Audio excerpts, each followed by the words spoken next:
वो फैशनेबल मालदार मुगल मलिका जिसने सल्तनत को उंगलियों पर नचाया। मुगलिया सल्तनत में जो सबसे ताकतवर मलिका हुई उसका नाम नूरजहां था। उसने 16 साल तक जहांगीर के जरिए मुगल सल्तनत पर राज किया। वो सातिर थी, धनी थी, फैशनेबल थी, व्यापार करती थी। उसने फैशन को एक नया आयाम दिया। उसे मुगल साम्राज्य की सबसे ज़्यादा धनी महिला कहा जाता है। वो कांधार में 31 मई 1577 में पैदा हुई थी। 17 वर्ष की अवस्था में मेहरुन्निसा का विवाह अली कुली नामक एक साहसी ईरानी नवयुवक से हुआ था, जिसे जहांगीर के राज्यकाल में प्रारंभ में शेर अफगान की उपाधि और वर्धमान की जागीर दी गई। 1607 में जहांगीर के दूतों ने शेर अफगान को एक युद्ध में मार डाला। मेहरुन्निसा को पकड़कर दिल्ली लाया गया और उसे बादशाह शाही हरम में भेज दिया गया। वहां वह बादशाह अकबर की विधवा रानी रुकैया बेगम की परिचारिका बनी। मेहरुन्निसा को जहांगीर ने सर्वप्रथम नौरोज त्यौहार के अवसर पर देखा और उसने सौंदर्य पर लट्टू होकर जहांगीर ने मई 1611 में उससे विवाह कर लिया। विवाह के पश्चात जहांगीर ने उसे नूर महल एवं नूरजहां की उपाधि प्रदान की। फिर उसकी किस्मत ऐसी बदली कि न केवल मुगलिया सल्तनत पर राज करने लगी बल्कि बादशाह को अपनी उंगलियों पर नचाने लगी। वो फैशनेबल थी और बड़े व्यापार करने में माहिर थी। मुगल काल में जितनी महिलाएं हुई उसमें बेहिचक नूरजहां को सबसे असरदार कहा जा सकता है। नूरजहां का व्यापार समुद्र से लेकर जमीन तक फैला था। उसे जागीर से लेकर चुंगी कर व्यापार कर वार्षिक भत्ते के साथ समुद्री व्यापार से मोटी आमदनी होती थी। उसके पास जहाज़ों का बड़ा बेड़ा था। इतिहासकार मानते हैं कि नूरजहां के पास असीमित धन संपदा थी। उसके पास कई जागीरें थी। उसने ना जाने कितने निर्माण कार्य कराए। आगरा में उसने नूर महल नाम से ऐसी सराय बनवाई जिसमें 2000 से 3000 लोग एक साथ ठहर सकते थे। उनके साथ 700 घोड़ों के लिए भी घुड़सवार थी। नूरजहां ज़्यादातर नए नए डिज़ाइन के वस्त्रों में बाहर निकलती थी। उसमें कई के डिज़ाइन उसने खुद के डिज़ाइन किए होते हैं। उसने कई तरह के नए वस्त्रों को भी प्रचलन में ला दिया। उसका इस्तेमाल समाज के लोगों ने भरपूर किया। यहाँ तक कि नूरजहां ने वस्त्रों को लेकर कुशल शिल्पकारों कारीगरों के साथ एक पूरा उद्योग ही खड़ा कर दिया था।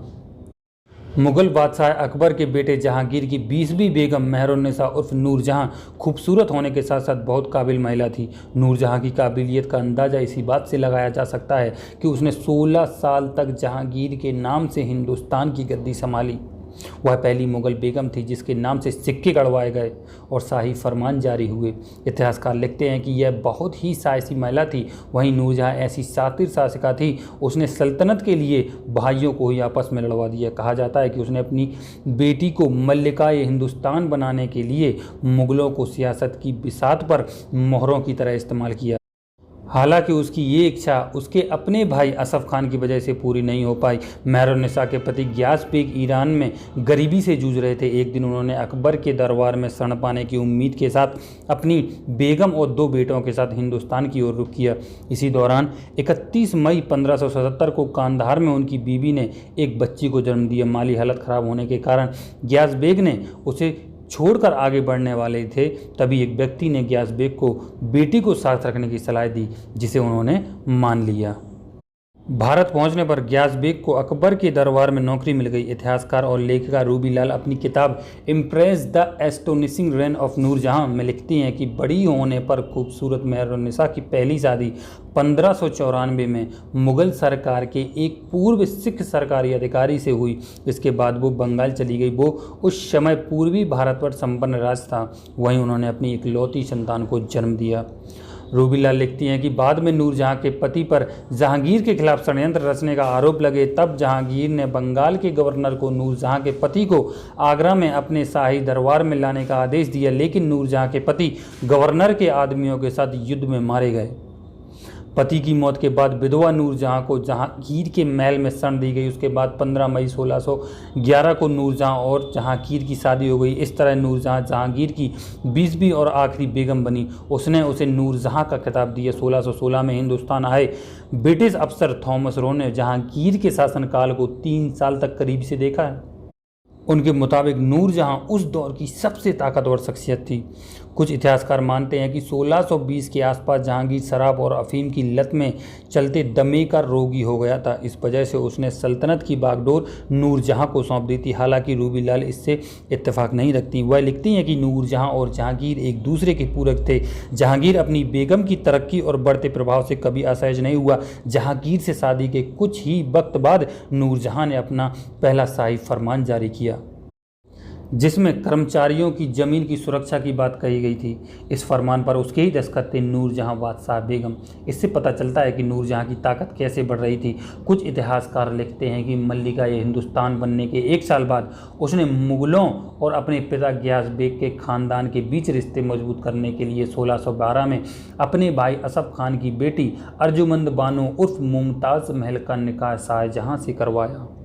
नूरजहां को पहले शौहर से एक बेटी लाडली बेगम थी। नूरजहां के पिता अकबर के समय में काबुल के दीवान थे। उसके भाई असफ खान ने आगरा दरबार पर कब्जा किया हुआ था। इसको और मजबूत करने के लिए 1620 में नूरजहां ने लाडली बेगम का निकाह जहांगीर के चौथे बेटे शहरयार से करवाया। नूरजहां ने अपने पिता को एतम-उद-दौला का खिताब दिलवाया। इसके बाद 1625 में भाई असफ खान को लाहौर का गवर्नर नियुक्त करवाया। बाद में उसे शाहजहां का मुख्यमंत्री बनवाया और उसे बेटे शाइस्ता खां को औरंगज़ेब का मुख्य सलाहकार नियुक्त कराया। बता दें कि मुग़ल काल में 2 सबसे खूबसूरत इमारतें थीं, नूरजहां से सीधा संबंध रखती हैं। इनमें से वालिद एतम-उद-दौला का मकबरा खुद नूरजहां ने बनवाया था, जबकि उसकी भतीजी मुमताज़ महल का मकबरा ताजमहल शाहजहां ने बनवाया था। नूरजहां के कहने पर शाहजहां ने अपने बेटे खुर्रम यानी शाहजहां को बड़ी फौज दी थी। साथ ही उसने चित्तौड़ की चढ़ाई के लिए खुर्रम को सजेस्ट किया था और जहांगीर ने इसकी बात भी मानी थी। उसके बाद खुर्रम की अगुवाई में दक्कन की जंगें लड़ी गई थी। जहांगीर खुर्रम की दक्कन की कामयाबी से इतना खुश हुआ कि उसने दरबार में अपने सिंहासन के बगल में उसका सिंहासन लगवाया और उसे शाहजहां का खिताब दिया। खुर्रम दक्षिण से 23,60,000 रुपये वसूल करके लाया था। उसने इसमें 2 लाख रुपए के उपहार तो नूरजहां को ही दे दिए थे। नूरजहां के शाहजहां से रिश्ते काफ़ी अच्छे थे, लेकिन सल्तनत का वारिस बनने की बात पर मामला बिगड़ गया। शाहजहां 1620 में लाहौर में था, तभी दक्कन में विद्रोह होने लगा। नूरजहां ने उसे कुचलने के लिए जहांगीर को शाहजहां का नाम सुझाया। शाहजहां दोबारा दक्कन नहीं जाना चाहता था, लेकिन नूरजहां उसे जंग में उलझाए रखना चाहती थी। इतिहासकार लिखते हैं कि नूरजहां चाहती थी कि शाहजहां का बड़ा भाई खुसरो भी उसके साथ जंग में चला जाए, ताकि उसके दामाद शहरयार को शहंशाह बनाने में आसानी हो। शाहजहां को दक्कन में दोबारा सफलता मिली। उसने अब गद्दी हथियाने की ठान ली। उसके बाद उसने खुसरो की हत्या कर पहले रोड़े को हटाया। इसी दौरान ईरान के शाह अब्बास ने कांधार पर चढ़ाई कर दी। फिर नूरजहां ने कहने पर जहांगीर ने उसे कांधार कूच करने का फरमान सुना दिया। जब शाहजहां ने दक्कन जाने के लिए शर्त रखी तो एक तरफ नूरजहां ने जहांगीर को उसके खिलाफ भड़काया, दूसरी तरफ धीरे धीरे शाहजहां की जागीरें शहरयार को सौंपने लगी। जहांगीर ने शाहजहां की शर्त नहीं मानी और उसे तुरंत कांधार जाने का हुक्म सुना दिया, जिसे शाहजहां ने नहीं माना। शाहजहां की बगावत से गुस्साए जहांगीर ने अपने बेटे के ही खिलाफ हथियार उठा लिए। इधर शाहजहां ने दक्कन में अपने दुश्मन मलिक अंबर, उदयपुर के राणा करण सिंह और नूरजहां के भाई व अपने ससुर असफ खां को अपनी तरफ कर लिया। हालांकि युद्ध होने पर शाहजहां को जल्द ही एहसास हो गया कि वह जीत नहीं पाएगा। उसने जहांगीर से समझौता कर लिया। इस पर नूरजहां ने उसके 2 बेटों औरंगज़ेब और दारा सिकोह को आगरा बुलवा लिया। शाहजहां के पास उसके अलावा कोई चारा नहीं था। एक बार फिर नूरजहां जीत गई। इसी बीच जहांगीर के दूसरे बेटे परवुबे की मौत हो गई।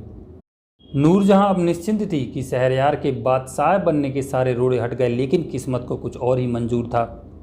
जहांगीर की कुछ समय बाद राजौरी में मौत हो गई। आगरा दरबार में उस वक्त न तो शाहजहां था और न शहरयार कोई भी मौजूद नहीं था। शहरयार ने लाहौर में खुद को बादशाह घोषित कर दिया और खजाने समेत पूरी संपत्ति पर कब्जा कर लिया, लेकिन शाही सेना के ज़्यादातर सिपाही सलार शाहजहां की तरफ थे। लाहौर से 15 किलोमीटर दूर दोनों खेमों में जंग हुई। शाही सेना की कमान असफ खां के हाथ में थी। शहरयार ज़्यादा देर नहीं टिक पाया। शाहजहां को बादशाह घोषित कर दिया गया। बाद में शाहजहां ने शहरयार समेत सभी लोगों को मरवा दिया। विधवा नूरजहां कुछ न कर सकी। बेटी को मल्लिका हिंदुस्तान बनाने का उसका सपना पूरा नहीं हो सका। शाहजहां ने नूरजहां से कोई बदसलूकी नहीं की। नूरजहाँ ने शाहजहाँ से लाहौर में जहांगीर की कब्र के नज़दीक रहने की इजाज़त मांगी। उसके बाद उसकी बेटी लाडली बेगम और नूरजहाँ ने जीवन के आखिरी साल लाहौर में ही गुजारे। इतिहासकार रूबी लाल लिखती हैं कि नूरजहाँ मुग़लों के शासनकाल में पहली ऐसी महिला थी जो पुरुषों की तरह फैसले लेती थी। साल 1617 में चांदी के सिक्के जारी किए गए जिन पर जहांगीर के बगल में नूरजहाँ का नाम छपा था। अदालत के अभिलेख, विदेशी राजनयिक, व्यापारी और मेहमानों ने भी नूरजहाँ के खास दर्जे को पहचानना शुरू कर दिया था। अदालत के एक दरबारी ने एक घटना का जिक्र किया जब नूरजहाँ ने उस शाही बरामदे में आकर सबको चौंका दिया था जो सिर्फ पुरुषों के लिए आरक्षित था। रूढ़िवादी परंपराओं के खिलाफ नूरजहाँ का ये अकेला विरोध नहीं था, फिर चाहे वो शिकार करना हो, शाही फरमान या सिक्के जारी करना हो, सार्वजनिक इमारतों का डिज़ाइन तैयार करना हो, गरीब औरतों को मदद के लिए नए फैसले लेने हों या हाशिए पर पड़े लोगों को अगुवाई करनी हो। नूरजहाँ ने ये सब करके अपने वक्त में एक असाधारण महिला की ज़िंदगी जी। ये थी फैशनेबल मुग़ल मलिका नूरजहाँ। वीडियो आप लोगों को कैसा लगा कमेंट करके ज़रूर बताएं। वीडियो अगर पसंद आए तो लाइक भी कर दें। मिलते हैं बहुत ही जल्द। जय हिंद, जय भारत।